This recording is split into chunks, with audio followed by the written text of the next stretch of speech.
All right, guys, it's been a while since my last few videos. So it's that time of year again, annual maintenance time. I did have some issues recently, actually. The motor was running great all year until just the last couple times I went out. I had a hose pop off of the motor and on the mount case, and I'll show you where that's at. That caused some water intrusion in the bottom of the motor, and I'll also show you pieces and parts of that, how that worked and how that could affect your motor if you have the same issue.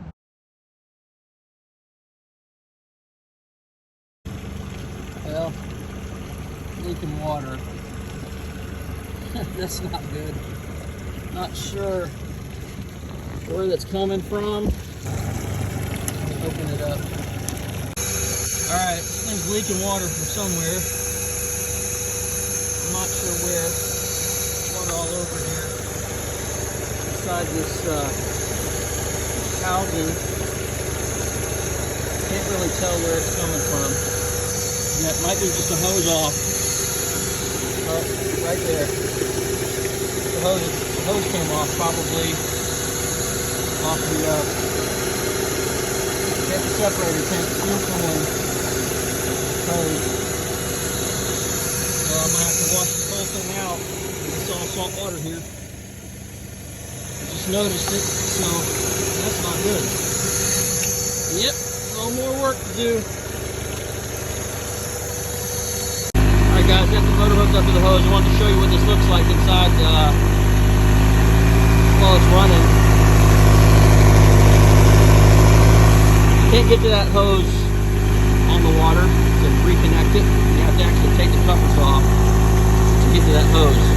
The good news is it doesn't overheat the motor. And I'll show you that once I pull the covers off and show you what that looks like. If you can see the water pouring out of there.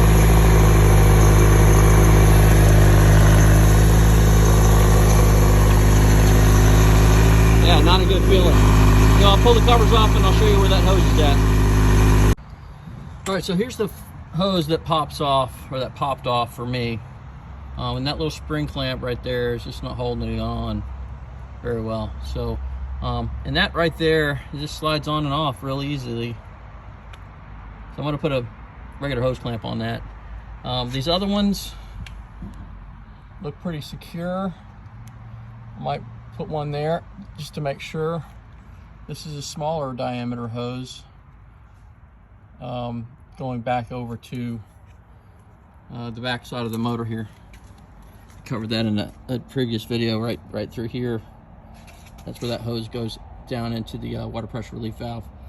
So as you see, I've also sprayed some anti-corrosion spray on the motor since my last video, just to make sure sort of everything below this line. Well, what's kind of worrisome, this is the top of the case, the side of the motor, and the cover. So the problem with that is this is the oil check tube, and I guess what I'm saying is that the water gets up to that level and starts pouring over the sides. You could have potentially some water intrusion there if your cap's not on secure, or just leakage, I guess. So good thing I'm going through this maintenance now. And as you see how bad salt water, just exposure does corrode things. So again, I'm trying to keep this motor running as long as I can, and keep the parts and pieces in serviceable mode as much as I can. So and as you see here, that's a bolt that's rusted out, and these hose clamps, this particular hose clamp is rusted out along with this one. These are holding up pretty good. So those are stainless steel, and that stainless steel is holding up really well. Let's see, you can see a lot of this is just yellow from the anti-corrosion spray, CRC, that brand that I use. And again, just replacing things. As you see, look at this corrosion here, it's already starting. That was clean. So as of yesterday, this stuff's just building up and sloshing around in there, gets things wet.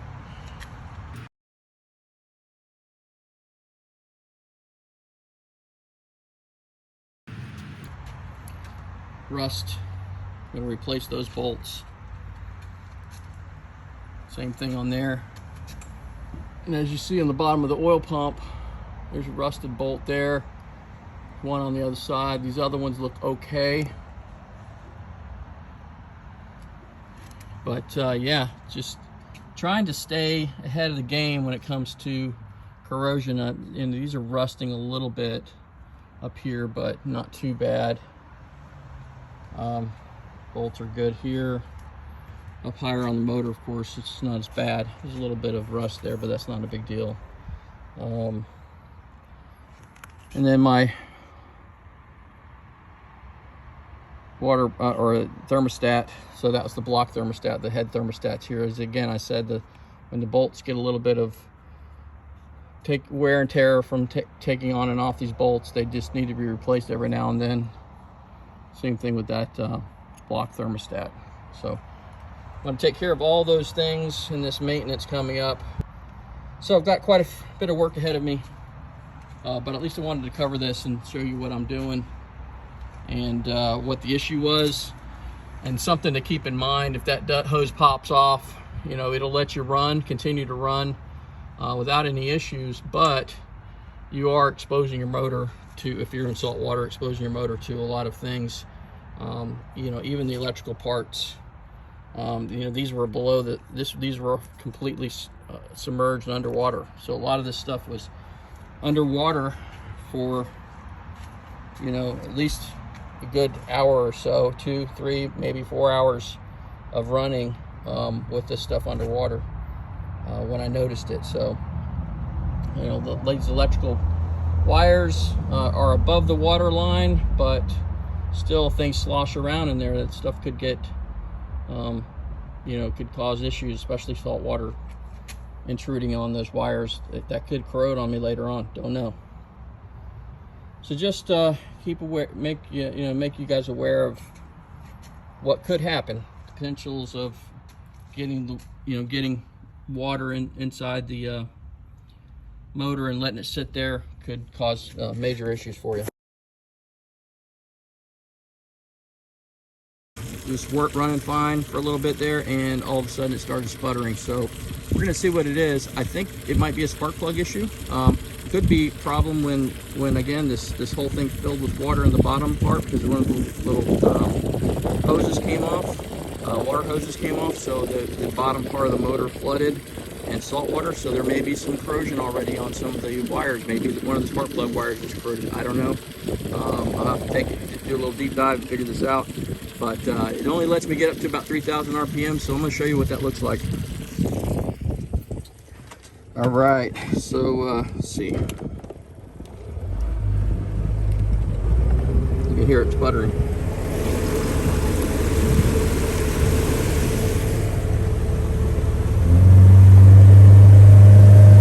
Wide open throttle. Almost like it's missing a cylinder or something with the fuel. So might even be a fuel injector. Don't know. Have to check. We're gonna have to test it out. But yeah, wide open throttle, nothing changes. About 3,000 RPMs. I'm not gonna run it like that for a long time, so we'll just mosey on back to the ramp.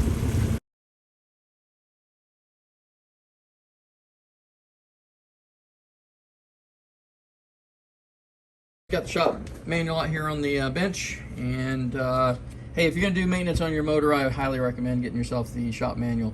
It's a little over $100. That's the part number. Definitely well worth the investment. But if you can't do that, or you know, where you live, or can't purchase it, you can always download the owner's manual, and it's got the maintenance schedule here. And of course, some of the other, minor details in the owner's manual compared to the shop manual. It's got a lot more detail. Anyway, without further ado, here's the maintenance schedule in the shop manual, and everything that I was focused on, that 100 to 200 hour columns, and everything that I changed or checked, I marked here on the left. Everything with the C's, I changed it. Everything with the check mark, I checked it. The valve clearance, I didn't do anything with that. I'm going to have the shop do that. And you know, I just kind of went through my routine is sort of this right here. I start off with flushing and cooling stuff, you know, everything from water pump to thermostats, and hoses and that sort of thing. Then I go into fuel related things, everything on the boat, you know, water separator, the water separator of the motor, the fuel filters, and anything else related to fuel. I'll cover that next, and then I'll go into electrical, spark plug changing, you know, checking the battery, making sure that it's all serviceable, checking all the cables on the motor. Again, just, you know, completely going through all the electrical, you know, flushing, cooling, fuel, electrical, and then last thing I end with is lube and oil to change, you know, the regular motor oil change as well as the lower unit oil. And then number 5 really would be sort of the miscellaneous stuff that I do, you know, swapping bolts out, changing the rusty stuff out, maybe anodes and that sort of thing. So a variety of other little miscellaneous things I do as well, but you know, throughout the maintenance, you know, time that I'm out there working on it. But that's kind of, this is sort of what I follow. It's the regimen I follow. So we're going to jump into this book a little bit, and I'm going to show you some of the part numbers as we go through each of these pieces. That way you can see the part numbers, and it's real easy for you to follow along. So the first thing I started off with was flushing this motor with a product called Ridlime. I mixed about 2.5 gallons of that 5-gallon jug into about 10 gallons of water. You see the water line there. And I ran the motor. It's like I show in the previous video. And even with less than 100, you know, like 180 hours what I ran this year, so less than 200 hours, that's what's coming out of that motor. And I flush this motor religiously. So, you know, it just tells you right there that you need to definitely pay attention to and flush your motor with something like that. And I also use salt away when I do flush, you know, using the flush port, and it's, you know, that still came out of there. So the salt away doesn't do a whole lot, but this Ridlime definitely takes care of it. So, all right, thermostats. You got your 60 degrees Celsius block thermostat part numbers there with the O-ring and bolts if you need them. And same thing with your head thermostat. There's the part number with your O-rings and bolts if you need them. These are the same part numbers, so if you order them, just order 2. Basically the same thing. All right, so that's where they go. I've showed you that on the motor. You've seen this in another video as well. I have it in another video if you haven't seen it, so you can check those out, show you how to swap those out. Just keep in mind that your block and your head thermostats are different. They look almost identical. I always mark mine with an H for head and B for block. And your block thermostat specifically does have 2 different temperature ratings. And the part numbers I gave you on the previous page is for the 60 degrees standard thermostat. Head thermostat, block thermostat down here, down in there. That's the block thermostat. Even after Ridlime, that still had a bunch of corrosion on it. So I left these in while I flushed it with Ridlime just to get those clean, and this one still had a bunch of corrosion on it. Head thermostat, left that in, it got pretty clean. Not too bad actually. I do an extra little step that I do every year. I always check out my water pressure relief valve. That's the part number, along with the gaskets. Same gasket as on the thermostats, and those bolts as well. Now the bolts for this one and even in the thermostats, some of those bolts are different, so just keep that in mind. They're not all the same, they're not all the same length. They're 10mm bolts, but the lengths are different, so just keep that in mind. So of course the water pressure relief valve, again, I show you in length about this in another video, and that goes back here on the back side of the motor. I changed out my water pressure relief valve. That wasn't really necessary, it was very clean, but I'd go ahead and change that out every year just because it's tough to get to, and while I have the covers off, I go ahead and try to change everything I possibly can out. And again, that's sort of an above and beyond type situation, but always make sure that back bolt is good and not rusted out. I went ahead and changed that out again as well. Changed out this hose, and I'll tell you why in a minute. This is a water pressure relief valve. This one wasn't bad at all, but I went ahead and changed it out while I got the covers off. Definitely going to want to check your air tubes, your air vents, and your water tubes on the bottom of the VST. So that's one of the water tubes, and the other water tube is here. But that tube clip here, that clamp, where I put a clamp actually now, that's a little spring clip, and that didn't hold that on there, so I went ahead and changed that out with a regular hose clamp. And to give you kind of a close-up view, that's the bottom of the VST. This is the water jacket. And again, the bigger tube is what popped off on me on the mount case. The smaller tube didn't pop off. That runs over to the water pressure relief valve on the back side of the motor. So I replaced both of these tubes, and I left the regular spring clips on those. That worked fine, but I did replace and put hose clamps on this one, on this side, as well as the other right on the mount case itself, and I'll show you that. VST has an inbound and outbound hose for cooling of that, or taking moisture away from that VST. And it was this hose here, so the water comes out of here is where it popped off. Unfortunately, when you have the covers on, the side covers on, you cannot get to this hose. So on the water, there was nothing I could do to get that back on. Once I did get it back on, I had it secured with just the regular simple little spring clamp that normally comes with these hoses, and I went out on the water again like the next weekend. It did the same thing. So I went ahead, not only did I get some clamps on there, but I changed out the hose too, because the hose seemed to be coming off too easy, so the hose was getting, I'll just say, a little worn out. So I went ahead and changed the hose out here, and I changed this other hose as well. So both of my water jacket hoses were changed. Flush valve. This I changed out again this year. This was leaking out of the hose here when it's disconnected. These are the part numbers for that. Flush valve, spring, O-ring, and the bolt. The bolt was super rusty. Again, I want to make sure I stay on top of my maintenance, and I change the bolts out when they get rusty. I did change out my valve here, and just because I had some issues with it leaking, I went ahead and changed it out.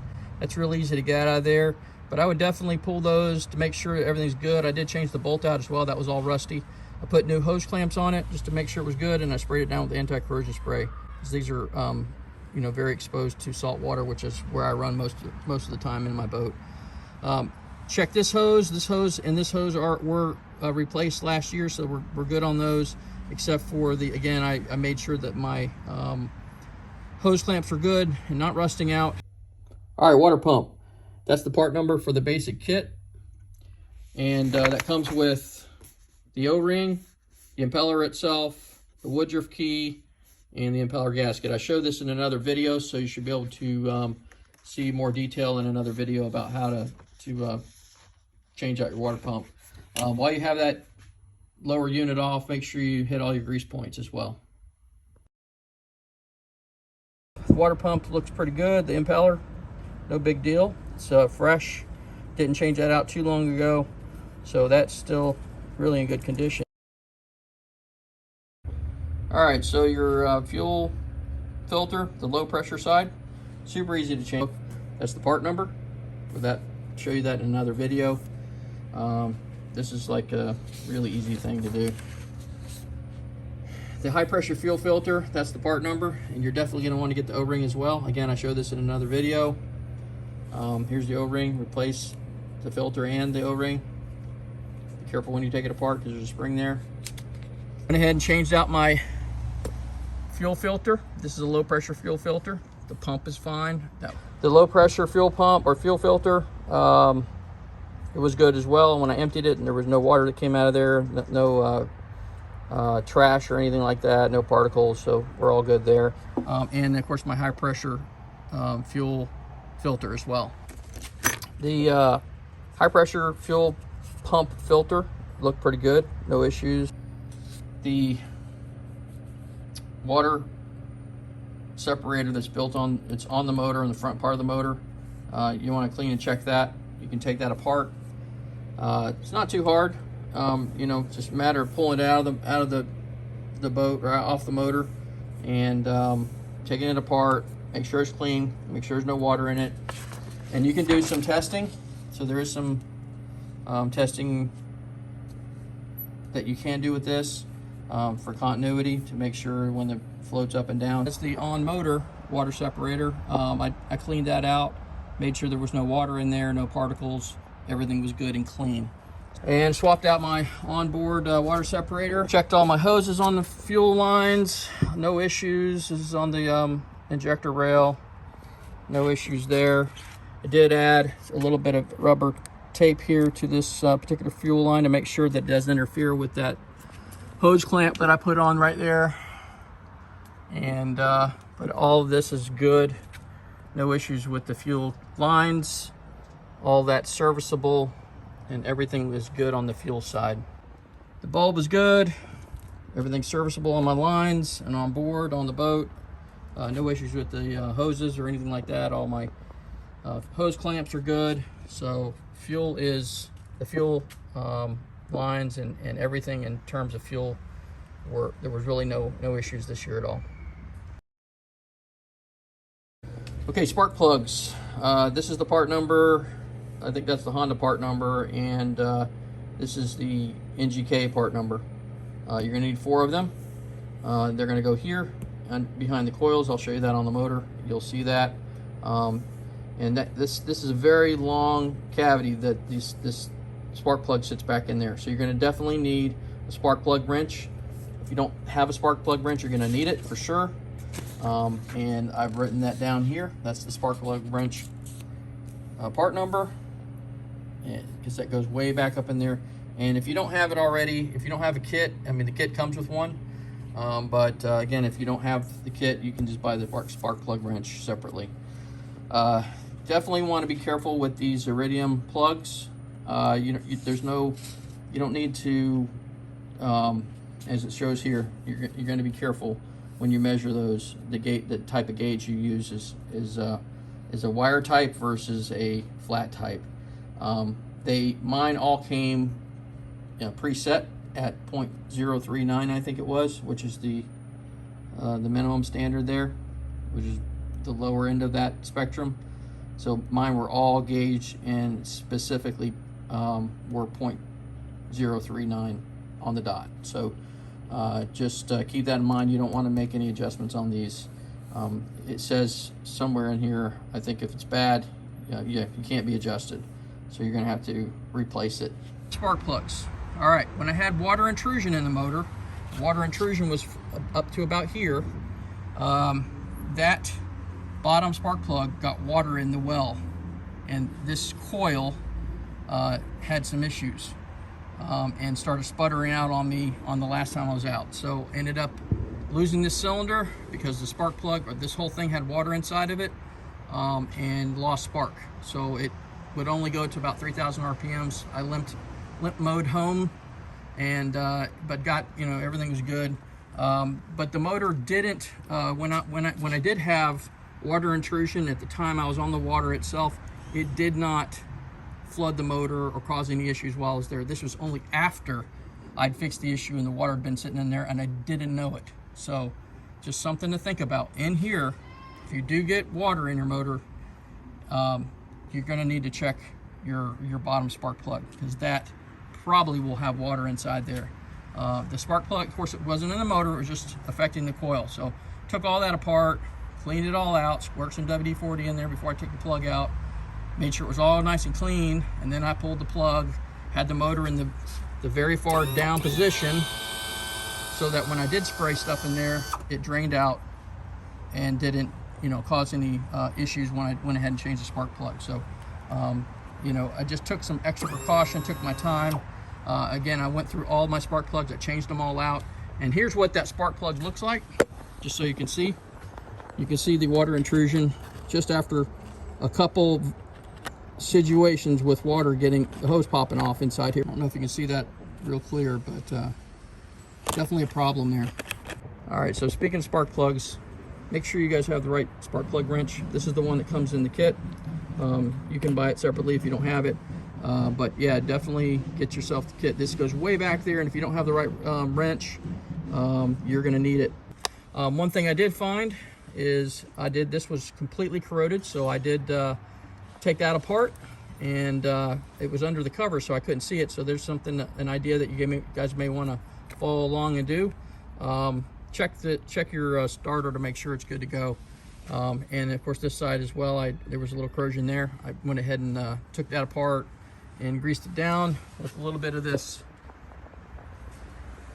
dielectric grease.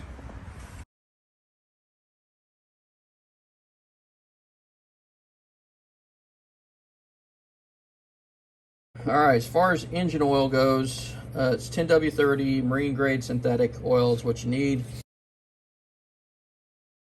You can get that in any marine parts store. You're going to need about 5 quarts, so you can either get the big jug or the 5 separate quarts. There's videos out there how to change the oil on this motor specifically. I would say the one thing that you want to make sure you pay attention to is when you're changing the oil, make sure that you have a big enough bucket or a big enough filter, or big enough funnel or something to be able to catch your oil, because it won't just come out looking like that. It'll shoot out pretty fast. So make sure you're prepared for that. Again, follow some other videos that are out there on the internet. Shows you how to do this. It's not that complicated, but it will catch you by surprise if you're not prepared for it. You're going to want to get your crush washer there, and that's the part number. All right, so again, making sure that you have 5 quarts. This just goes through it. Make sure you have a way to change your filter and your filter wrench, and that's the oil filter part number. And let's see, there it is there. Change out the motor oil. One little tip, make sure when you pull the plug on that, and of course you loosen up your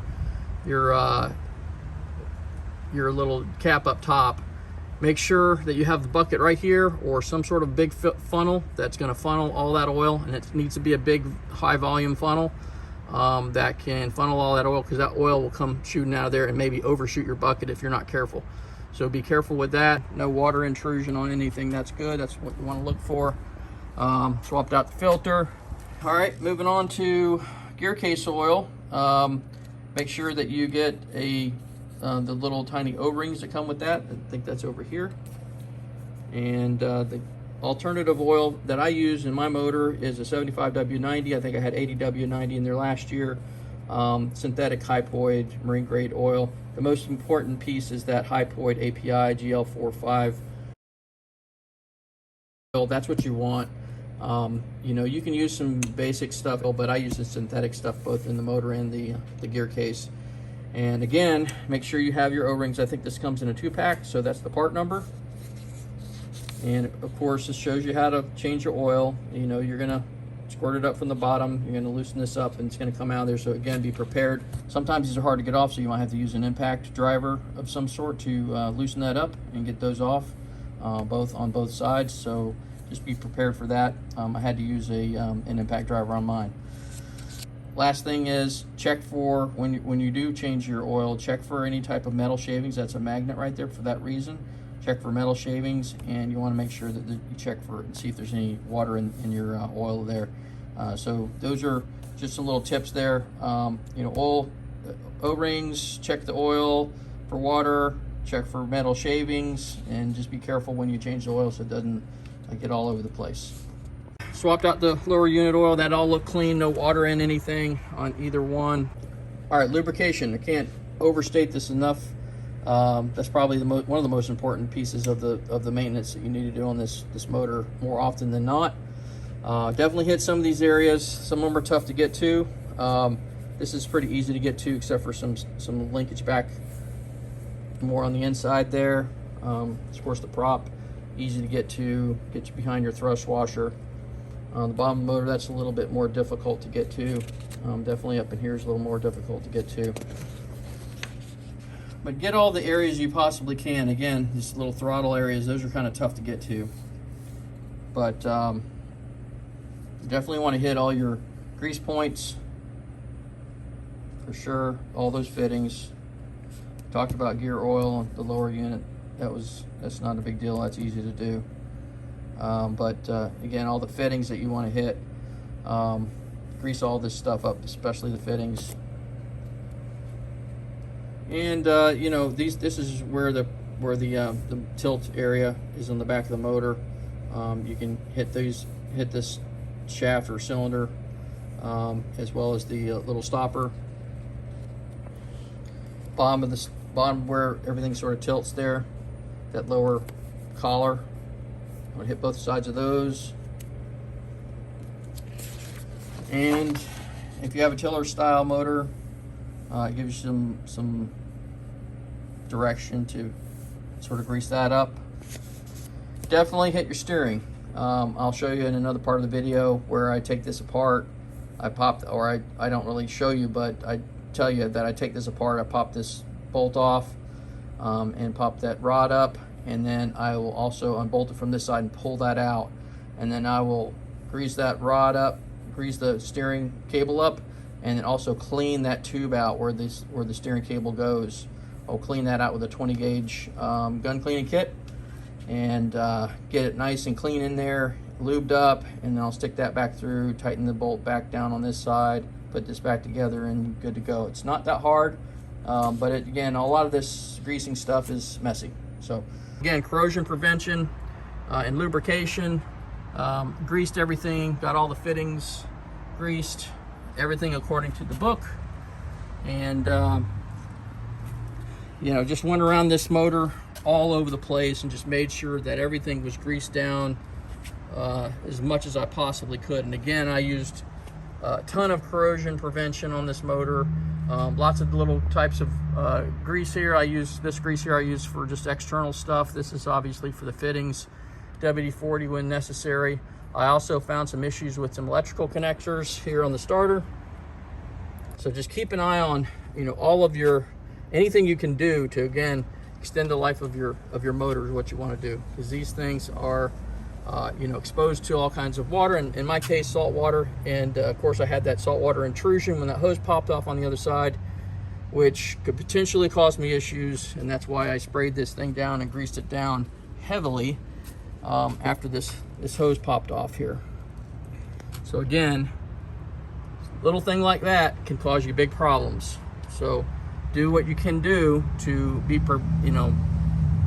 preventative with greasing things down and putting corrosion prevention on your motor, and making sure that you have everything kind of by the book, so to speak. Something else I did is I went ahead, while I was greasing everything up and doing all my grease points, I went ahead and pulled the steering cable out just by disconnecting this nut right here, pulling this off, and then unbolting that, pulling it out. Clean that tube out real well with like a 20 gauge gun cleaning kit. Made sure it was clean, and a little wire brush action going on there, and ran a bunch of cleaning cloths through there. Made sure that was well greased up as well, and then put it all back together to make sure that the steering is serviced for this year. So again, just doing everything I can to you know, grease everything up, keep it maintained. All the grease points, definitely hit all the grease points.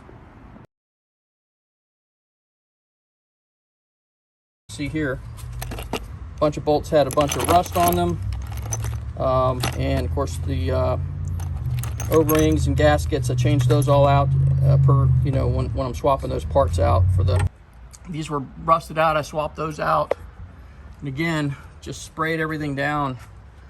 You know, again, stuff was a little bit rusty. I swapped those bolts out. But everything is a little bit yellow because I sprayed it down with some corrosion prevention spray after I had that issue with the water. And of course, all of this was flooded in here. All right, lastly, I always put together a little laminated card just to show the service I did for that year, and the hours of when I did the previous service and the current service, and all the stuff that I changed out on it. All the major things I changed out on it. Again, I didn't go through some of the up and above things. I didn't go into detail there, but just the basic stuff. Oh, and I also changed out the anodes there. I forgot to talk about that, which are here, this side, and the bottom there underneath the transom. So yeah, so then what I'll do with this is I'll just put this under the cover there, and should be good. That way I keep a nice little place to keep it, and it doesn't get hot or anything in there. It doesn't melt or anything like that. So